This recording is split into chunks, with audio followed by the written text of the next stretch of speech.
আসসালামু আলাইকুম। চলুন বাচ্চার জন্য একটি খাবার বানিয়ে দেখাই।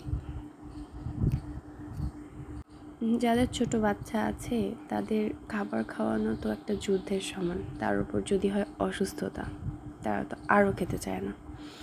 আমার ছেলে এমনিতেই কোনো কিছু খেতে চায় না, তার উপর আবার অসুস্থ। তো ভাবলাম একটু লিকুইড করে কোনো খাবার বানাই দিই। কয়েকদিন থেকে ঠান্ডার কারণে তাকে কলা দেওয়া হয়নি, তাই ভাবলাম আজকে কলা দিয়ে তাকে একটা খাবার বানাই দিই, যেহেতু ঠান্ডাটা একটু আল্লাহর রহমতে কমেছে, তাই এই রেসিপিটা।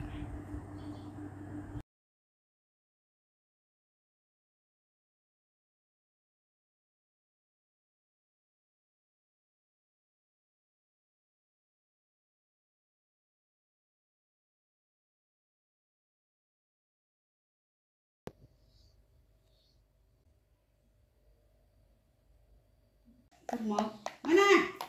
Kau dari?